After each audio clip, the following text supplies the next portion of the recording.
Beleza, galera? Mais uma vez, pô, muito boa tarde. Estamos aqui, já do meu lado, o ilustríssimo doutor Guilherme Paz, que já está sempre com a gente. Hoje vamos dar o assunto que eu estou com vocês, direito esportivo. Aguarde, vai ser incrível, vai ser uma palestra muito esperada. Vocês vão gostar, beleza? Tudo bem mais uma vez? Seja bem-vindo ao programa Tarde hoje. A gente mudou um pouquinho, estou um pouquinho nas alturas para levar mais credibilidade para a galera. E o que é que tem de novo nessa transição de direito esportivo que a gente tanto quer saber? O direito esportivo ele é uma relação jurídica bem peculiar por conta que ele transita em diversas áreas, certo?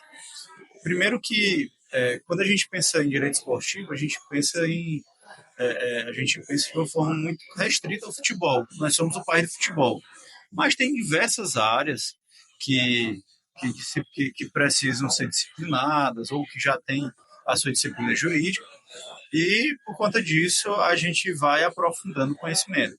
Mas hoje eu acho que a gente poderia focar um pouco na parte do direito esportivo voltado ao jogador profissional, que é uma relação jurídica complexa, que ela vem sendo debatida de forma muito aprofundada nos tribunais, tem muita jurisprudência criada sobre o assunto, e ainda existem várias discussões abertas sobre essa temática. Existem grupos de estudos hoje para tentar fazer uma modificação para poder tentar equilibrar ainda mais a relação entre jogador de futebol e clube de futebol. Muita gente pergunta mais um pouco da legislação, a transição e direito de imagem, a gente quer entender um pouco mais, né? Sim. Porque assim, ó, é muito, como eu falei, ele é complexo, diverso e transita em várias áreas. A gente tem que dividir um pouco as temáticas para entender. A relação jurídica entre o clube de futebol e o jogador, ela é regida pela Lei Pelé. E a Lei Pelé, ela estabelece a possibilidade da remuneração do atleta ser feita através de dois contratos. Um contrato de trabalho, que deve remunerar em 60% da remuneração, que deve pagar cerca de 60% da remuneração total. E dois, um contrato de imagem, que pode ser de até 40% da remuneração total. E esse contrato de imagem é um contrato de natureza civil, regulado pelo direito civil, remunerado não como um contrato de trabalho.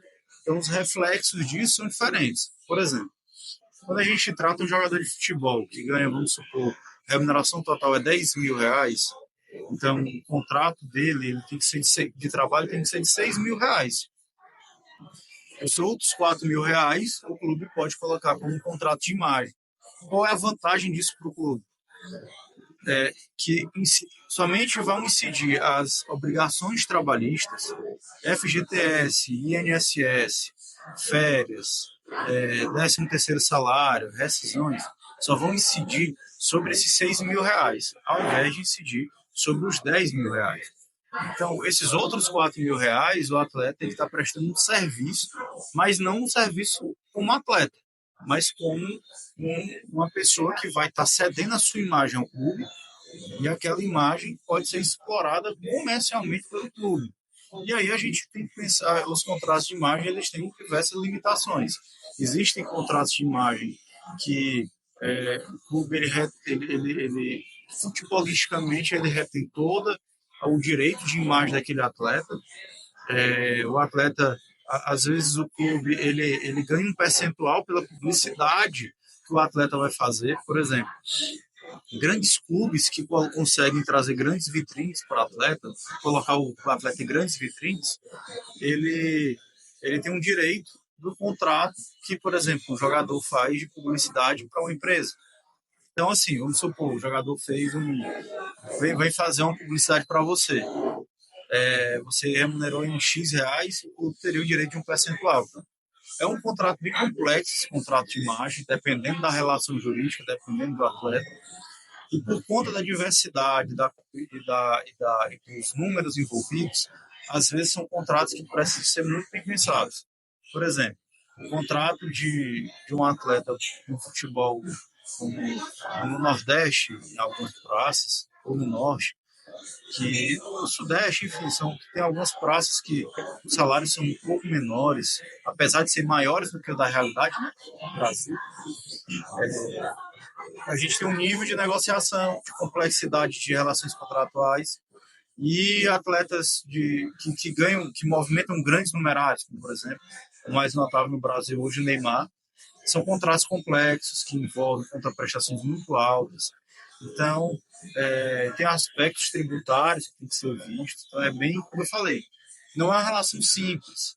Ela precisa ser analisada, ela precisa ser visualizada de uma forma muito detida e muito direcionada caso a caso. Mas a regra geral é essa, é a divisão entre 60% e 40%. Muito se fala, tipo assim, o jogador está num clube, ele pertence a outro, foi emprestado por um período pequeno. Como é que acontece aí? Tipo assim, ele está cedido, mas o direito dele, às vezes vai ter uma parceria, vai dois e vem um, acontece um cara que tem um valor mais alterado, faz esses emprestados. É muito interessante essa pergunta, porque assim, quando a gente começa a atuar nessa área, a gente fica se perguntando o que é esse pertencimento. Porque legalmente ninguém pode ser o detentor de uma outra pessoa. Você não pode deter uma pessoa, nem até mesmo o pai ou a mãe não pode não pode deter aquela pessoa como sua, a criança.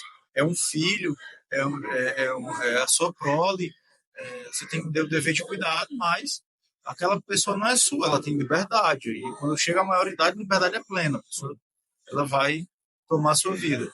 Então, um atleta profissional, ele, em tese, na maioria dos casos, ele tem mais de 18 anos. Então, ninguém pode deter esse atleta de uma detenção jurídica. Mas, corriqueiramente, nos contratos, atribui-se limitações às ações das pessoas. Por exemplo, eu gosto de tratar com exemplo que a gente consegue ilustrar bem a situação. Um clube de futebol estabelece um contrato de 1 ano para aquele atleta passar 1 ano no clube. Dentro daquele 1 ano, aquele atleta não pode jogar em outro clube. É um contrato com um caráter exclusivo. Ele não pode nem jogar aquela pelada de final de semana com os amigos, aquela famosa resenha. Aquilo ali é vedado. O atleta profissional, ele só pode jogar para o clube. Por quê? Porque se ele se machucar, aí o clube vai ter que ter a obrigação de reparar? Não. Ou então aquele atleta ele vai desfalcar o clube vai ter que pagar salário. Então, por exemplo, se o atleta faz isso, ele pode ter o contrato de trabalho rescindido. Por isso a ideia do pertencimento. O atleta ele pertence àquele clube, àquele projeto de clube, não de pertencer legalmente, mas ele está contratualmente vinculado àquele clube de futebol e deve seguir aquilo, deve seguir aquelas regras. Ao passo que, por exemplo, vou dar um exemplo. Eu e você somos 2 jogadores de futebol. Sou jogador do Flamengo, que é meu clube de coração. Você é de qual clube você torce? Eu, praticamente, eu não clube assim, eu gosto um pouquinho do Corinthians. Pronto, Corinthians. Pronto. Você é atleta do Corinthians. Sim. Aí vamos supor, o Corinthians tem interesse que eu jogue no Corinthians e o Flamengo tem interesse que eu jogasse no Flamengo. E aí os clubes se conversam e dizem, olha, eu tenho um contrato de 3 anos com o Braga para ele jogar aqui no clube. E ao passo que o Flamengo diz assim, olha, eu tenho um contrato de 2 anos com o Guilherme. O que é que faz? Ou rescinde os contratos e faz uma compensação financeira. Vamos supor que um atleta tivesse um salário maior, tivesse um passe maior, tivesse um valor de mercado maior, pode ter uma compensação e aí um clube libera para o outro atleta. Pode ter essa troca sem nada, sem nenhum pagamento. Existe a possibilidade, dentro do contrato de trabalho, do empréstimo, que eu vou emprestar um profissional, um atleta, um trabalhador. Você permite que aquele atleta se desvincule do seu contrato com o clube, do seu contrato desportivo, que tem um contrato esportivo e um contrato de trabalho. Então, aquele contrato desportivo, ele é suspenso temporariamente e o atleta vai atuar por outro clube. Então, é possível ter essa troca. É possível um clube pagar o atleta para ele jogar em outro clube. só para poder ele ganhar experiência, ganhar rodagem, ele ir para uma outra vitrine. Às vezes, um clube pega um jogador de futebol, empresta para outro, mantém todos os direitos para si, mas ele só empresta para outro, para aquele atleta ficar jogando, melhorar, e outro clube chegar lá e adquirir aqueles direitos econômicos. Talvez vai ser a sua próxima pergunta. Pronto, é porque assim, O que é isso? e nesse decorrer desse emprestamento, se esse clube que tiver interesse, tem como firmar o contrato. Se eu sou corintiano e peguei emprestado no flamenguista, aí esse cara se desenvolveu, teve um bom papel, despertou o interesse de eu ficar com esse atleta. Aí é a hora que vai ter a compensação, aí é a hora que os empresários, os donos, na verdade, os dirigentes dos clubes se reúnem, e aí é feita a negociação. Porque assim, o que é que se indeniza? Se indeniza o adiantar desse contrato. Porque, via de regra, quando um atleta está nos últimos 6 meses de contrato, ele pode assinar um pré-contrato com outro clube. Depois que ele assina esse pré-contrato, que com certeza existem multas, enfim, quando termina o contrato de trabalho com o clube X, ele vai para o clube Y. E já tem as condições já pré-estabelecidas. Ele só vai ter que assinar o contrato de trabalho. Já, por exemplo, se não está dentro desses 6 meses, então, vou supor, tem 2 anos de contrato, só que eu não preciso desse atleta daqui a 2 anos. Eu preciso dele para jogar o próximo jogo. Então, para poder eu adiantar essa rescisão, para eu poder rescindir esse contrato, paga uma multa por clube. Então, quando a gente fala em direitos econômicos, é uma forma de você visualizar uma reparação ao outro clube, né? É uma multa. Eu acho mais fácil, quando eu vou explicar isso, apresentar como uma multa contratual. É você pagar uma reparação por rescindir um contrato de trabalho e poder ter aquele atleta logo consigo. Porque o futebol ele é muito complexo. Então, um atleta, esse ano, ele tem um rendimento, no próximo ano ele já tem outro rendimento. Não dá para esperar 1 ano, 2 anos para ter um atleta. Por isso que vale a pena pagar essa reparação. Ao mesmo tempo que, às vezes, um atleta ele pode fazer uma grande diferença dentro de um clube, de modo a mudar um resultado. Por exemplo, no ano passado, o Corinthians ele contratou o Memphis, né? A contratação do Memphis já mexeu no plantel, mexeu no clube, melhorou o rendimento do clube, do time, e o time não foi rebaixado. Se a gente pensar, na verdade, ele foi para pré-Libertadores, né? Então, assim, se a gente pensar nesse aspecto, do ponto de vista não jurídico, mas do ponto de vista desportivo, comercial, a gente visualiza o porquê que os clubes pagam, né, esses direitos econômicos, esses direitos, essas multas, luvas, eles são pagos exatamente para poder você adiantar e trazer aquele atleta à sua disposição. Então, muitas vezes é viável você antecipar algo que não vai acontecer daqui a 6 meses, para um curto prazo imediato, que possa resolver o problema e trazer lucratividade, né, como conquista. É porque isso aí pode mudar, isso às vezes muda tudo. Por exemplo, ano passado o Flamengo rescindiu o contrato do Tite, indo para a semifinal do campeonato da Copa do Brasil. Já no final do ano, ou seja, se você fosse parar para pensar, não faz sentido você rescindir um contrato faltando 2 meses, sei lá, pouco tempo, para o campeonato terminar. Só que a gente não tem como dizer essa coisa dessa forma, mas o Flamengo foi campeão. Talvez, se não tivesse mudado o técnico, a filosofia de jogo, podia ser que não tivesse sido campeão. E aí? Então, coisa de poucos dias, altera toda uma jornada, altera tudo, pode alterar um resultado do campeonato, pode alterar um rebaixamento, pode alterar uma posição em algum lugar, e às vezes assim, ó, você parar para pensar, mas eu vou gastar, sei lá, milhões aqui na rescisão de contrato, né, uma multa, mas ganhou o campeonato, você ganha muito mais dinheiro, fora o resultado que você tem em publicidade, em venda de camisas, em venda de sócio-torcedor. Tem tanta coisa ligada a esse negócio de futebol que essa multa, apesar de ser alta, ela é pequena frente ao ganho que aquilo ali vai trazer. É o somatório de tudo, né? É o somatório de tudo. Às vezes a renda do estádio é aquela multa que vai ser paga. Então, às vezes, vale a pena.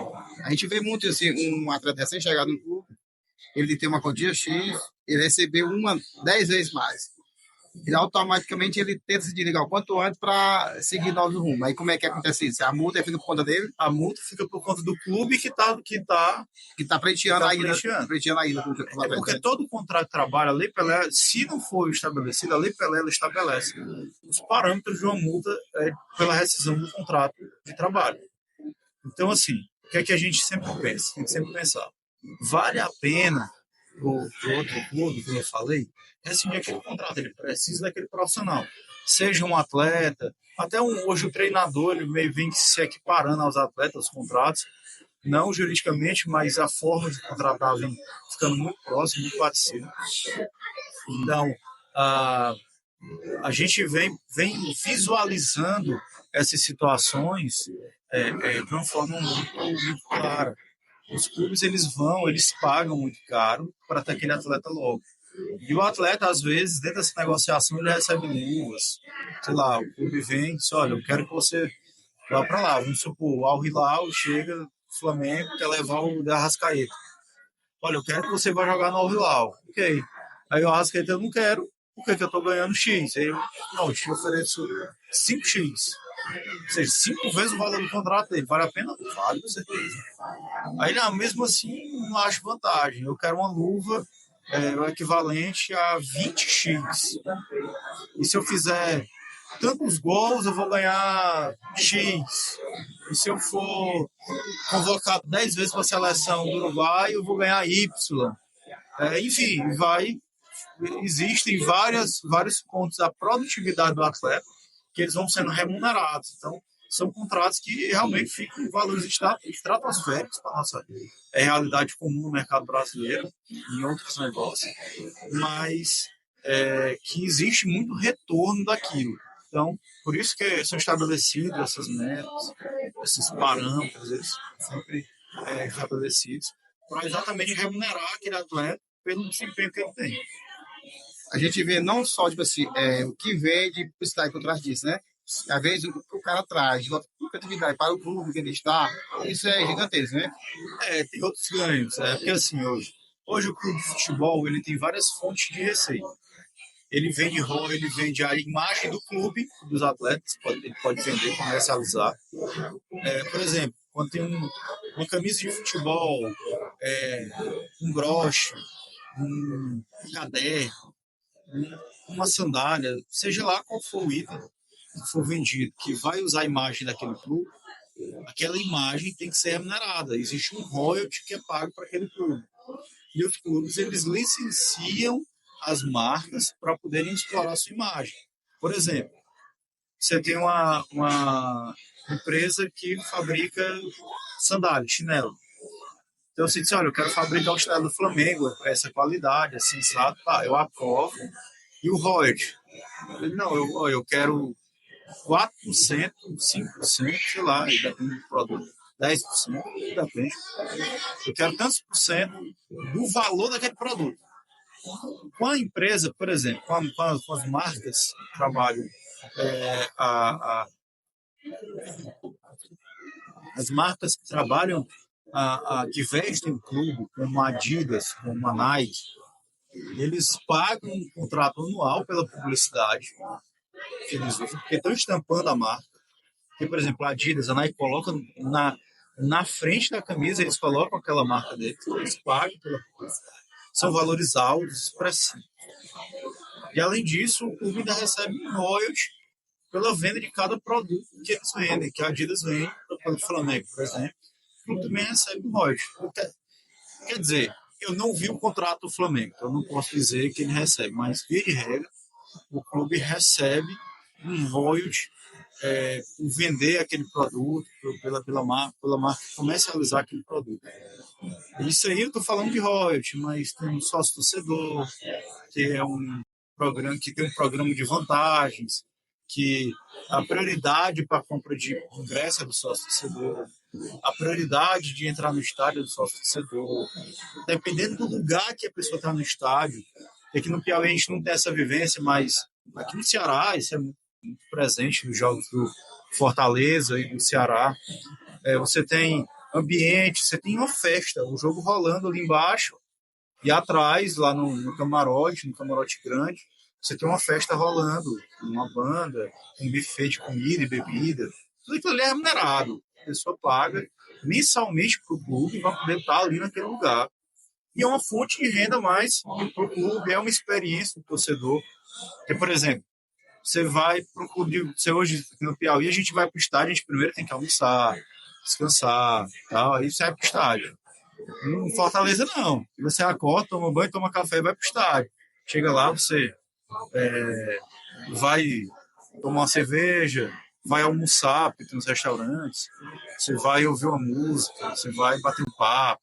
Enfim, é a experiência de estádio, né, que a gente sempre fala, que é muito importante a gente trazer isso para o estado do Piauí, porque eu penso, eu defendo muito isso, que no dia que a gente trouxer a experiência de estádio para o estado do Piauí, que a gente tiver bons espetáculos no campo, mas a gente também tiver uma experiência, né, do chegar e do sair, do estar no estádio, que aquilo ali foi agradável, aquilo ali foi interessante. Eu acredito que a população vai comprar o futebol, vai com muita força aos estádios, a gente vai criar uma cultura de futebol aqui no estado do Piauí.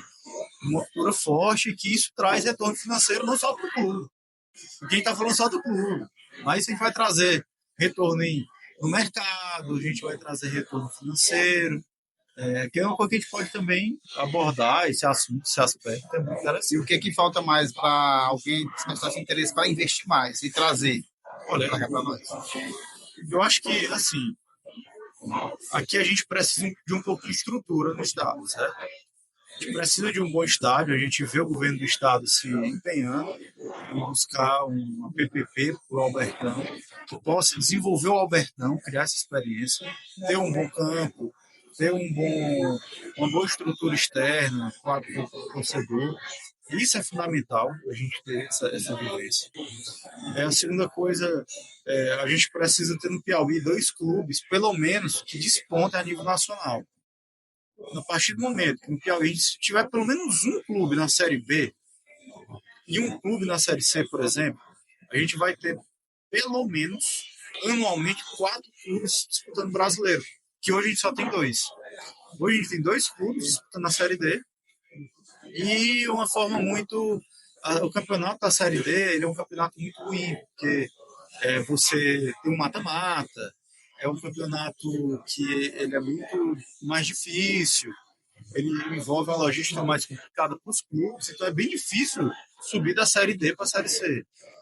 Da Série C para B também é bem difícil, mas na Série C, com um bom planejamento, você consegue se manter na Série C e subir para B. A partir do momento que a gente tiver um clube aqui na Série B, primeiro que os times que vão vir jogar no Piauí são times de maior gabarito, que requerem maior estrutura. Então, você vai ter estrutura de hotelaria constante sendo explorada no Teresina. Quando eu digo constante, uma vez por semana, pelo menos, ou 2. E não vão ser poucas pessoas, porque você pensar no clube de futebol, são 20 e tantos atletas, 30 atletas. Além disso, você tem comissão técnica, você tem os funcionários do clube que vão, os seguranças que são do clube, os outros funcionários, os dirigentes. Em geral, esses clubes contratam empresa de segurança local para poder auxiliar no processo, porque o que eles trazem não é suficiente. Além disso, você tem restaurantes que são contratados, equipe de logística, empresa de ônibus, empresa de vans são contratados. Você tem a empresa de televisão, porque a transmissão vem de fora, não é daqui. A estrutura de, enfim, câmera, repórteres, narradores, eles vão vir de fora. Eles vão consumir as mesmas coisas de estrutura de hotelaria e tudo isso. Então, existe todo um mercado ao redor do clube de futebol, fora venda de camisa, essas coisas. Então, tem todo um mercado ao redor do clube de futebol que ele respira isso. Então esse mercado ele não existe aqui em Teresina hoje, não existe aqui em Piauí. Ele existe em São Paulo, ele existe no Rio, ele existe em Fortaleza. Ele existe aqui em Teresina. Então, a gente vai ter, sim, um incremento de receita, dinheiro que vai vir de fora para o Estado. Então, por isso que eu acho que vale a pena o Estado do Piauí investir no estádio, dar condições para os clubes crescerem, porque aquilo vai retornar. Aquele investimento ele vai voltar para o Estado. E nível Brasil, a gente sabe que todo jogador brasileiro sonha de ir para a Europa. O Brasil precisa equalizar mais, precisa ter um salário um pouco mais elevado para segurar os brasileiros ou essa procura dos países europeus? Eu não vejo muito na questão do salário. Tem um estudo que diz que a felicidade do empregado, o bem-estar do empregado, a satisfação do empregado, o salário não é o primeiro item que vai que é a referência, que é o referencial para trazer aquela satisfação. Existem outras coisas que são mais importantes do que a remuneração. Eu penso que assim, que os clubes de futebol, como por exemplo no Piauí, que são clubes que têm menos dinheiro, têm menos recursos, que não estão disputando campeonatos de tanta relevância, salvo a Copa do Brasil e a Copa do Brasil de Série D, que estão participando. Então eu penso que aqui no Piauí a gente não tem esse cenário de grandes salários. Até em São Paulo, até no Rio, existem clubes menores que também pagam menos. Isso sim, com certeza. Se pagassem melhor, isso ia trazer uma competitividade maior para o mercado. Mas quando a gente vai tratar dos clubes de Série A e Série B, os salários são bem altos para a gente pensar a nível nacional. Na média nacional, são salários altíssimos, especialmente os clubes de Série A.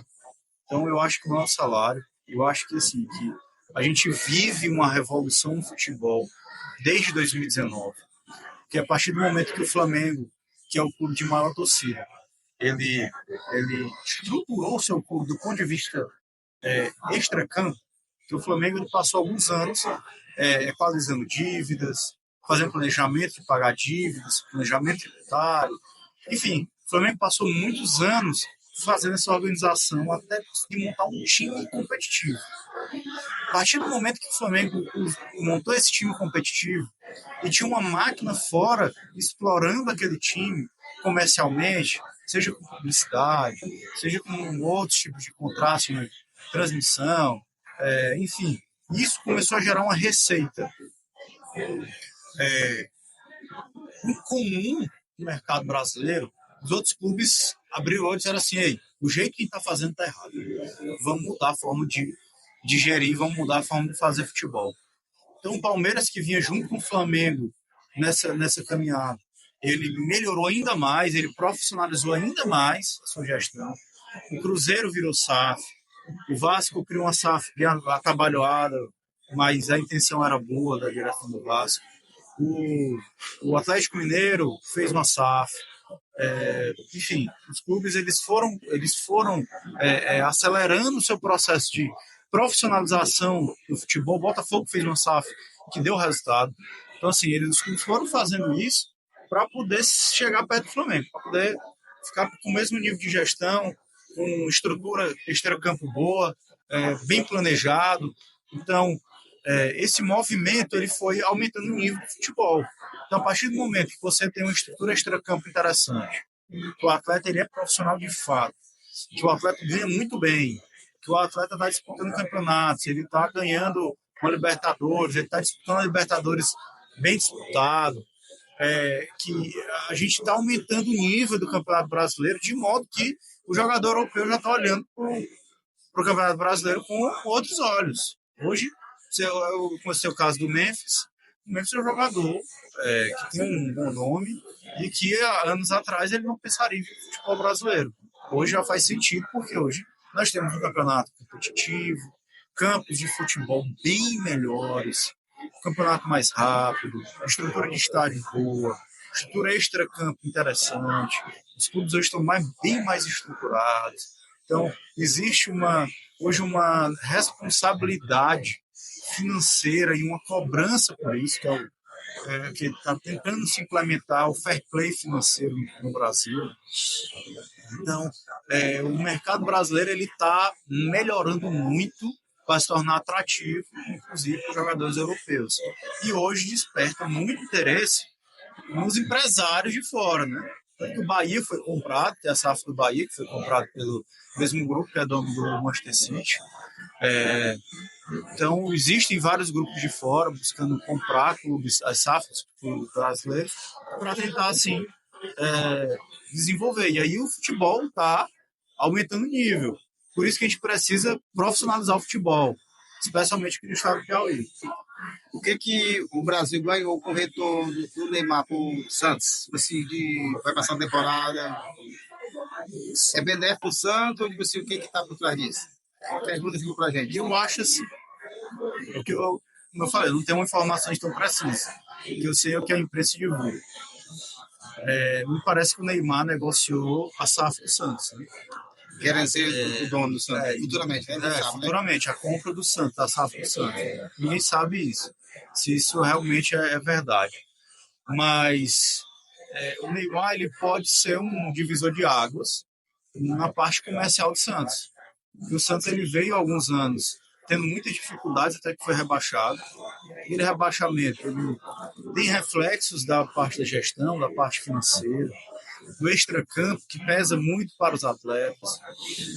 Então, eu penso que o Neymar ele pode trazer para o Santos, pensando só no Santos, um retorno comercial muito importante, um retorno de moral, né, dos atletas, que é muito importante. Então, pode trazer isso. O futebol brasileiro, ele é uma vitrine. O Neymar, ele chama muita atenção do mundo inteiro. Ele é uma das pessoas que tem maiores seguidores nas redes sociais no mundo. Então, quando ele passa a jogar no Santos, ele traz essa carga publicitária para o futebol brasileiro para o Santos. E aí, às vezes, o brasileiro ele não valoriza isso, ele não entende isso, ele não consegue mensurar e não valoriza. Mas a gente pega o exemplo do Messi. O Messi, ele está jogando nos Estados Unidos, mas o salário do Messi não é pago só por um clube, é pago por os outros clubes ajudam naquilo. Por quê? Por que um clube vai ajudar a pagar o salário do atleta? Porque o Messi, quando ele foi jogar nos Estados Unidos, ele trouxe a publicidade do mundo todo. Então, o mundo todo começou a olhar o futebol dos Estados Unidos por causa do Messi. Então, assim, por que o Messi está meio que virando sócio também no que ele está jogando? Porque vale muito a pena para o clube ter o Messi como garoto propaganda, como um cara que poderia jogar em qualquer lugar do mundo, se jogar nos Estados Unidos. O Neymar da mesma forma. Se ele quisesse voltar para a Europa, ele conseguiria voltar. Então, quando ele decide vir para o Brasil, para vir para um futebol que ele vai ser mais competitivo, para ele ganhar mais ritmo de jogo, isso vai trazer ganhos para os dois. E o Neymar pensa em ir para a última Copa.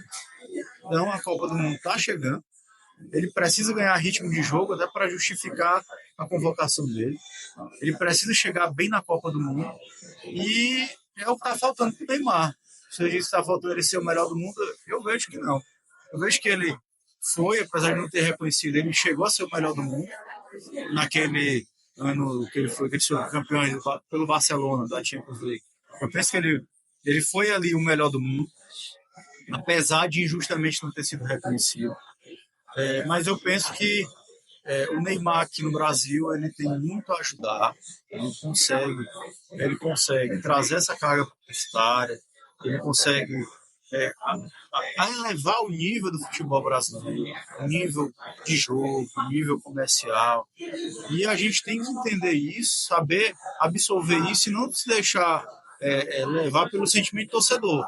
Porque eu estou falando de negócio, estou falando de negócio de futebol, não estou falando aqui de paixão. Quando a gente vai para paixão, seja ela de futebol, política, religiosa, aí a gente já não está mais tratando de forma racional o assunto. Né? A gente vai voltar um pouquinho lá, falando que o jogador fica restrito ao clube militar, né? Tem que fazer tudo. E quando acontece algo de forma negativa, se ele é penado, é punido, como é que acontece isso? A gente tem que ter os pós e os contras, né? Um pouquinho para ver como é que acontece isso, como é que tem internamente, como é que é punido. É assim, o contrato de imagem, ele traz limitações de comportamento, certo? Tanto para o clube quanto para o atleta. Coisas que o clube não pode fazer, o clube não pode estragar a imagem do atleta. Mas também um atleta tem que observar o seu comportamento. Então, assim, quando o atleta ele age com indisciplina, ele está atrapalhando a imagem do clube. Quando o atleta ele age de forma sei lá, ele age de uma forma preconceituosa extracampo, extracampo, mas aquilo ali tá, ele, mesmo sem a farda do clube, ele tá usando, sem o uniforme, ele tá usando, a imagem do clube tá com ele naquele momento, porque ele tá contratado. Aquilo ali afeta a imagem do clube de futebol. Então, assim, a gente, os contratos, eles trazem penalizações nessas situações de disciplina, sei lá, de ações extracampo que realmente causem algum tipo de prejuízo para a imagem do clube, não só do atleta, mas do clube. Por isso que hoje o jogador de futebol profissional, ele precisa ter um staff que vai cuidar dele, vai cuidar da imagem dele. Ele tem que saber cuidar disso. Ele também tem que se cuidar. Ele não pode sair, por exemplo, véspera de jogo e para balada, nem pensar. Por isso que aqui é obrigatório, aqui na nossa cultura é obrigatória a cultura da concentração. O jogador concentra um dia antes, que é uma forma dos clubes têm de ter um controle se o jogador vai dormir, se alimentar, tal. É a forma que existe para evitar esse tipo de coisa e evitar, por exemplo, que o atleta vá fazer algo errado. Nesse algo errado, o clube vai ter um problema com ele, porque quando o atleta erra, seja ele quem for, o clube ele é obrigado a penalizar. Então, uma vez que ele não penaliza, ele vai perder o controle do grupo, porque o grupo vai entender que pode fazer coisa errada, e o atleta, e aquilo ali é uma atitude que vai ser considerada juridicamente como uma atitude aceita, então não vai poder penalizar depois. Então, o clube ele é obrigado a penalizar o atleta que faz uma coisa errada. Ele não vai ter um bom rendimento, ele ali carrega em todo mundo, né? Exatamente. Então, por isso que a gente vê grandes atletas serem penalizados e não tem, mas por que o clube está penalizando aquele atleta? Ele é obrigado a penalizar. Vou dar aqui um exemplo. O jogador fura a concentração e vai para uma festa. Vai se perder na final. Aí o clube recebe esse atleta e diz assim, cara, vai dormir, mais tarde tu acorda e a gente vai jogar, e vamos pro jogo. Que aí tu vai acordar bem e a gente vai jogar. Isso não é suficiente, porque, veja bem, o atleta, a partir daquele momento, se ele não for penalizado, ele vai poder agir errado de novo, da mesma coisa. Porque como o clube não penalizou, aquilo ali foi entendido como aceito juridicamente. E o clube, se ele penalizar futuramente, vai ter uma dificuldade de penalizar esse atleta. Por isso que não pode deixar passar essas oportunidades, porque assim, também existem outras coisas que não são jurídicas, mas gestão de elenco, gestão de pessoas, tudo isso ele precisa essa situação precisa ser analisada para que o clube não tenha um prejuízo tão grande. A gente vê nas Olimpíadas o exame antidoping. Como é que é feito também esse alcoolismo, algum antidroga? Existe isso em relação às partidas? Tem um exame de sangue para... após as partidas, os atletas, às vezes após as partidas, às vezes no treinamento, vai uma fiscalização. Aquilo, o antidoping, ele visa trazer, primeiro, uma questão de saúde, o doping, não é uma questão só de equilíbrio do campeonato. Veja bem, nós temos uma limitação comum física, certo?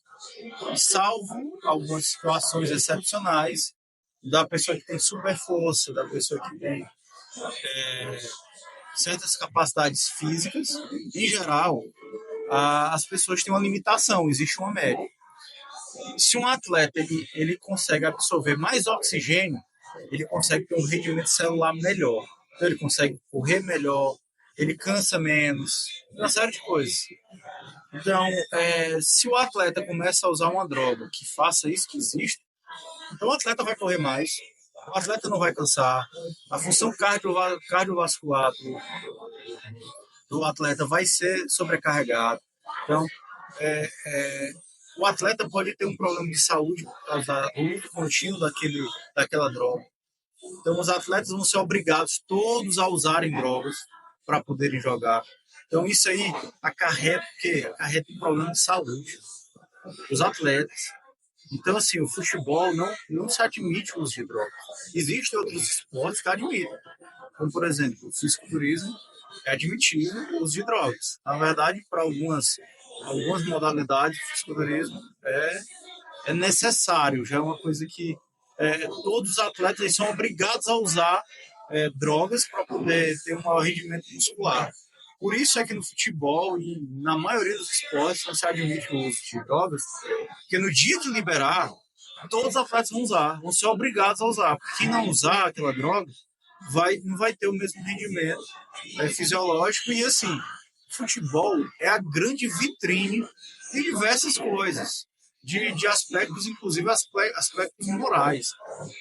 Então, eu defendo que tem que ser muito duro nessa situação do controle do uso de drogas por atletas de futebol e atletas em geral, porque isso é uma vitrine para as pessoas que vão estar assistindo. Então, realmente é bem preocupante. Né? Vamos dar um pouquinho a pausa para a gente se hidratar, tomar um suco e voltamos segundo bloco para a gente se aprofundar mais. Beleza, galera? Já estamos de volta, se hidratamos, tomamos um suco, lanchamos e vamos falar um pouquinho mais desse mundo globalizado no meio do esporte. Como é que está tramitando a globalização, que hoje está bem a profundo, né, na área de transmissão de direito esportivo. Como é que está essa pegada aí? Hoje a globalização ela trouxe muitas coisas boas para o futebol. Ela permitiu o desenvolvimento financeiro de atletas, ela permitiu ampliar contratos de publicidade, ela permitiu troca de informações, ela permitiu a criação de modelos de gestão, modelos de futebol, troca de informações, intercâmbio de profissionais. Então, a gente teve um incremento muito grande na parte da profissionalização do futebol. Eu poderia até dizer o seguinte, que a profissionalização do futebol passa pela globalização. Os clubes do Brasil, por exemplo, vão para a Europa para entender sobre gestão de atletas, gestão de departamento médico, gestão de departamentos diversos, né? Departamento jurídico, que é um departamento crucial dentro do clube. Não porque eu seja advogado, mas um departamento jurídico bem montado no clube de futebol evita muitos problemas. E o dirigente que se aconselha frequentemente com o seu jurídico para tomar decisões e toma as melhores decisões, o clube é o que diferencia grandes problemas de problemas tranquilos. Então, assim, teve muita coisa boa, mas hoje nós temos um problema. Com a entrada especialmente dos árabes no mercado, na aquisição de clubes. Primeiro eles entraram com publicidade, depois entraram com aquisição realmente de clubes. Então eles são muito capitalizados, né? Eles têm muito dinheiro, muito dinheiro para poder investir. E isso é desproporcional em relação ao mercado. Então isso gera um problema, isso gera uma dificuldade de negociar. E na Europa foi estabelecido o fair play financeiro, que está sendo muito difícil de ser cumprido. O fair play financeiro é para evitar que as quantias fiquem tão altas que os clubes fiquem reféns dos empresários de futebol e dos atletas. Porque, assim, os clubes profissionais eles devem manter uma relação sempre muito amigável para evitar que um atleta comece a se beneficiar de um clube de futebol. Um empresário mal intencionado, que não são muitos, são poucos, mas isso existe, dele pegar por exemplo, começa a negociar Corinthians e Flamengo. Aí eu chego no Flamengo e digo, olha, o Corinthians me ofereceu 10 milhões. Se o Corinthians não me ofereceu nada. Se o Flamengo é brigado com o Corinthians, o Flamengo não liga e pergunta, ei, ofereceu 10 milhões mesmo, Guilherme? Então, quando os clubes são brigados, isso não é muito bom, eles não se conversam. Então, o Flamengo chega e diz assim, olha, eu boto 11. Então, ele já tem um contrato que ele queria. Aí vai lá no Corinthians e disse, olha, eu fui no Flamengo, botou 11. Aí o Flamengo já botou 11. Então, o Flamengo botou 14 milhões. O Flamengo botou 11. Não, pô, eu boto 15 milhões. Aí vai lá e fecha com o Corinthians. 15 milhões, o Corinthians pagando 5 milhões a mais do que o Flamengo, ou 4 milhões a mais que o Flamengo tinha proposto. E o Flamengo fez uma proposta que não era nem compatível com a pedida. Mas por causa, eu estou dando esse exemplo aqui fictício, para mostrar o que a falta de diálogo entre os clubes pode causar e a falta de fair play financeiro. Isso aqui eu estou colocando um aspecto, mas eu posso colocar aqui um outro aspecto. Por exemplo, negociações em valores muito altos que viabilizam o mercado e que tragam um ticket médio dos atletas para cima. Isso isso pode gerar a longo prazo problemas financeiros dos clubes, porque a receita do clube não vai acompanhar esse aumento estratosférico de faturamento, de pagamento de salário. Então, assim, as coisas têm que ser equilibradas para evitar que as pessoas tenham, os clubes tenham fiquem reféns e tenham prejuízo. E aqui no Brasil hoje existe essa discussão sobre o fair play financeiro. Não se tratando só da questão do valor alto, mas também daquele clube que contrata sem ter condições de pagar o atleta. Por exemplo, o clube está devendo os atletas e está contratando um atleta caríssimo.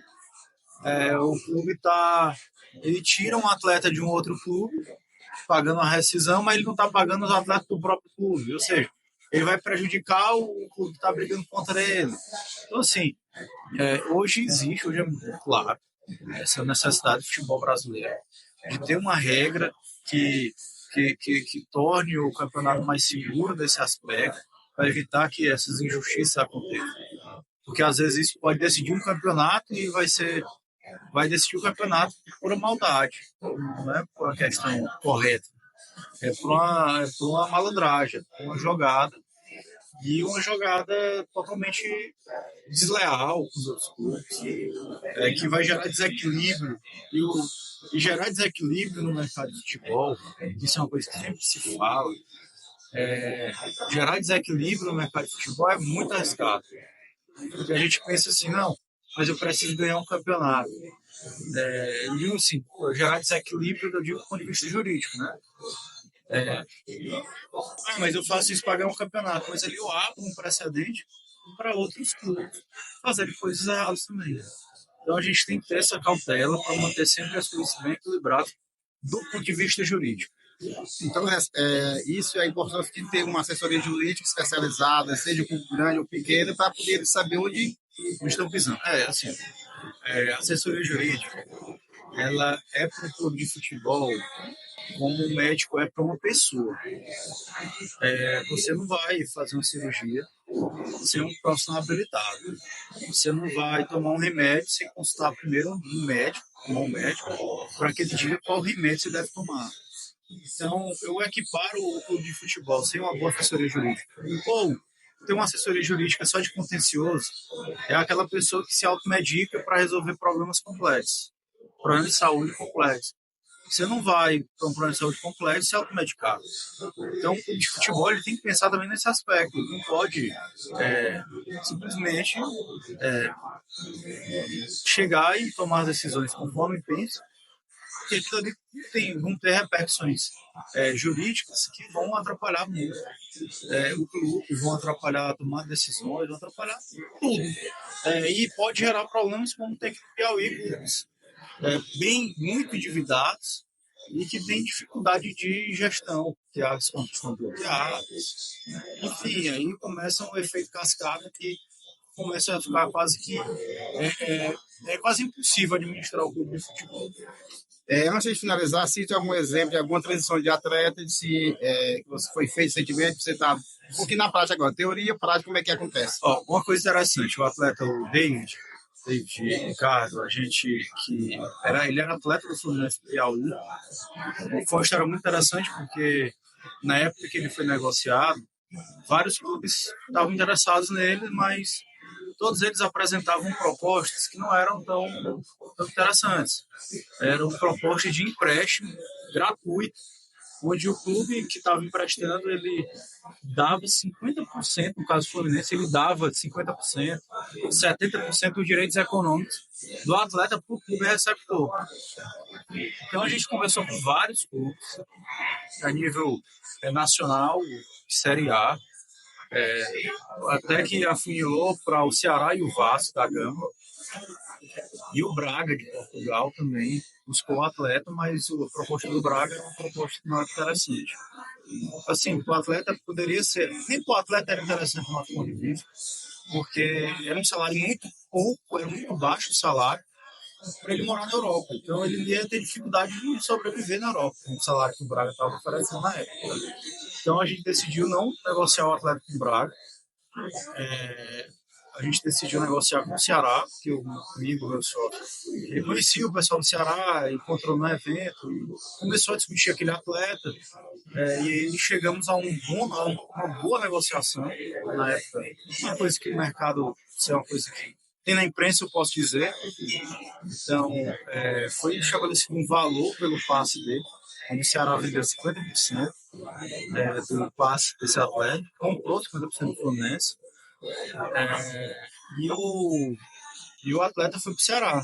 E agora, no final do ano passado, o Ceará subiu para a Série A, no Campeonato Brasileiro. Esse atleta ele jogava na zaga do Ceará, era jogador titular, e um excelente atleta. Eu diria até que ele tem potencial para ir para a seleção brasileira, porque ele é realmente muito bom. E o Botafogo do Rio de Janeiro comprou agora recentemente o passe dele. Daí a necessidade do clube entender a importância de manter o máximo de direitos econômicos quando leva um jogador para a vitrine dessa. Porque, pensa comigo, vou dar aqui agora um exemplo fictício. Você vende um atleta 50% por R$ 500 mil.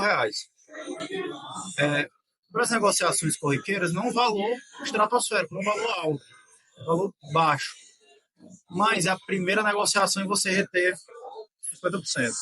Quando o clube ele tem a visão de botar aquele atleta numa boa vitrine, como no caso que foi feito em Ceará, nós colocamos ele numa boa vitrine, aquele atleta em time que iria despontar, então aquele atleta ele se desenvolveu no de futebol, ele se desenvolveu tecnicamente, ele se desenvolveu publicitariamente, a gente melhorou, aquele atleta melhorou em tudo, ficou numa boa vitrine.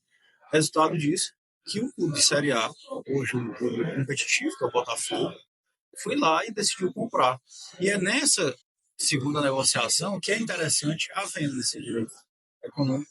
Eu já vi casos de empresário não vender ainda assim, ainda manter alguma coisa. Por exemplo, eu vendi 50% para o Ceará, vamos supor, na segunda transação eu venderia 40% para o Botafogo, ficaria ainda com 10%. Por quê? Porque se esse cara, o Botafogo, vender ele para a Europa, quanto foi a transação aí? Foi muito maior. Então, naturalmente, eu ganharia mais. Esse 10% já é um retorno bom, né? Já seria um retorno excelente. Porque 10% em cima, por exemplo, de 20 milhões é R$ 2 milhões. Entende? Então, assim, 10% em cima de 100 milhões é 10 milhões de reais. O que isso aí vai superar em muito a primeira e a segunda transação. Então, a gente tem que sempre ter essa visão a longo prazo, quando a gente está de futebol, mas também uma visão muito assertiva. O futebol ele não permite muitos erros, você tem que ser muito assertivo. Porque um erro, às vezes, acaba com a carreira do atleta, um erro você posiciona errado um atleta, você toma uma decisão errada, você faz um negócio ruim. Então tem que ter muita responsabilidade e tem que tomar decisões corretas e rápidas. O futebol não permite nem amadorismo, nem decisões incorretas, nem decisões lentas. O futebol não tem esse tempo, ele é muito dinâmico. Você tem que ter realmente uma boa equipe trabalhando com você. Você tem que ter uma visão muito boa do mercado, tem que saber trabalhar e trabalhar bem. Deixa um conselho para quem está precisando de alguma assessoria jurídica, quem está passando um problema, seja dentro do esporte, e como é que começar, como é que procura o doutor Guilherme? Tem nossas redes sociais, Guilherme M. Paz. Temos nossos contatos, se o Braga tem, se alguém quiser entrar em contato, pode entrar em contato com o programa que está autorizado para passar o nosso contato. E a gente está à disposição para atender a todos e esclarecer, porque eu acho que assim, a informação é o que, o entendimento é o que faz a diferença na vida das pessoas. Então a gente tem que realmente fazer essa diferença na vida de todo mundo. Muitíssimo obrigado. Esse foi o nosso papo esportivo aqui do Estagiário, muito agradável, de forma excelente, muito eficaz. Doutor Guilherme, seja sempre bem-vindo aqui com a gente. Obrigado. possamos contar sempre com esse apoio Sempre, para a gente sempre. somar com o nosso programa Tarde. Beleza, galera?